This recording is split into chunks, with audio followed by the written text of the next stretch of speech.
Have you ever noticed how, even when you try hard to control everything around you, you still feel fragile in the face of a rude comment, a rejection, or a plan that falls apart? The truth is, you were taught to believe that strength comes from mastering the external world. But what if I told you that this pursuit is exactly what keeps you stuck?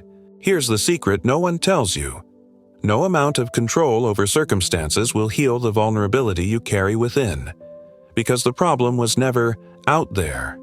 It lies in the lens fogged by fear, by the silent beliefs that distort every experience, like a broken mirror reflecting only fragments of reality. So, I ask you, what would be more powerful? Trying to change the wind or learning to adjust your sails? From now on, you'll discover that true freedom is not about avoiding the storm, but about becoming untouched by it. And that begins where you least expected, in the uncharted territory of your own mind, the world you unknowingly create. What you see is not pure reality, but a reflection of your fears, traumas, and unlived dreams. Every experience passes through an invisible filter. Your deepest beliefs, shaped by years of stories you no longer even question. Someone rejects you, and you hear the echo of an old voice whispering, "You're not enough." A plan fails, and the weight of guilt seems to confirm, you never get anything right. But these judgments don't come from the world. They rise from within. Carl Jung called this the shadow. Everything you reject in yourself and project outward. If you feel anger toward arrogant people, it's because there's a part of you that hasn't yet allowed itself to be firm. If loneliness hurts, it's a sign that you're still seeking outside what can only be found when you stop running from yourself. Reality is not an attack. It's a mirror showing where you have yet to find freedom. And now, the key. You don't need to destroy the mirror, but rather wipe away the dust that distorts your vision. When you change what you believe, the world before you transforms on its own. Doubt doesn't vanish, but it stops ruling you. The whispers of the soul. When anguish tightens your chest or anger burns in your veins, your first instinct is to silence those uncomfortable voices. But what if those emotions were messengers, not enemies? The sadness that keeps returning may be pointing to an unhealed love. The anxiety that paralyzes you might be a warning. You're living in the future, not in the now. Every feeling carries a map, if you know how to read it. Think of the last time fear froze your steps. It didn't come to paralyze you, but to reveal a buried belief. What if I'm not capable? That question is not a fact. It's an invitation. When you stop fighting fear and start listening to it, you find that all it wants is to be acknowledged. The emotion isn't the problem. The war against it is what hurts. You don't have to agree with every emotional message, only receive it with curiosity, not panic. Sadness passes when it's welcomed. Fear loses power when it's understood. And anger?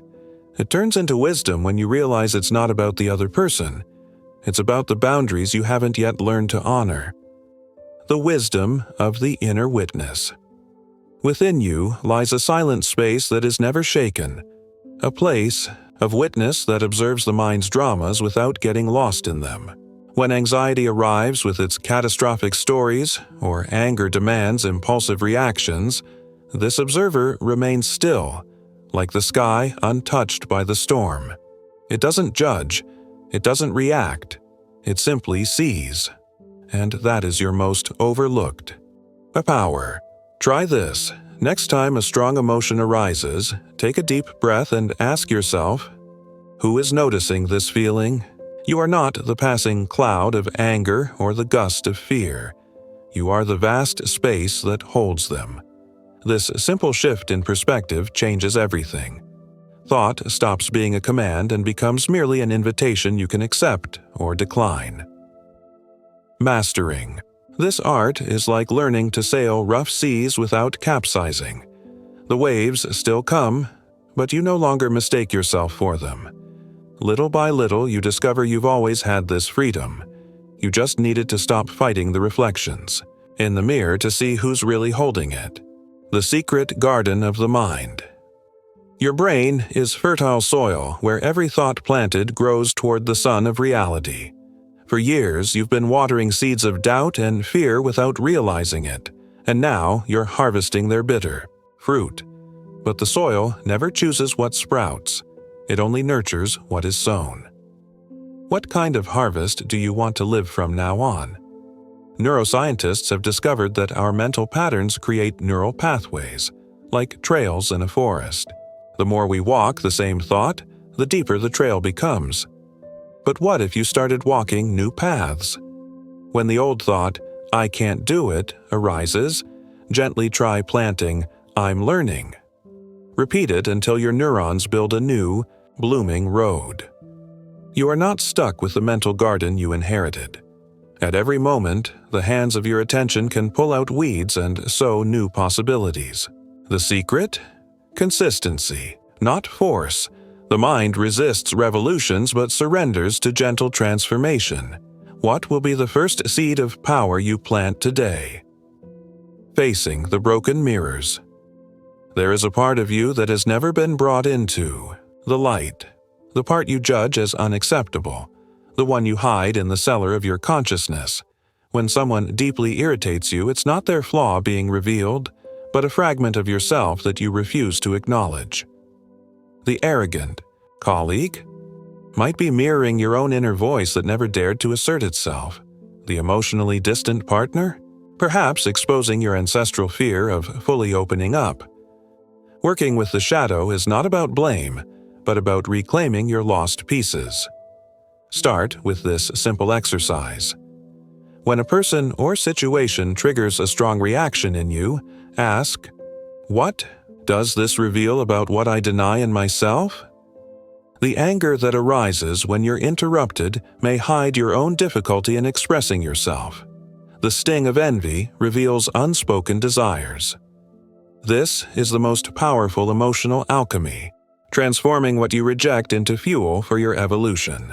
Each shadow aspect you integrate doesn't disappear, but stops controlling you from the dark.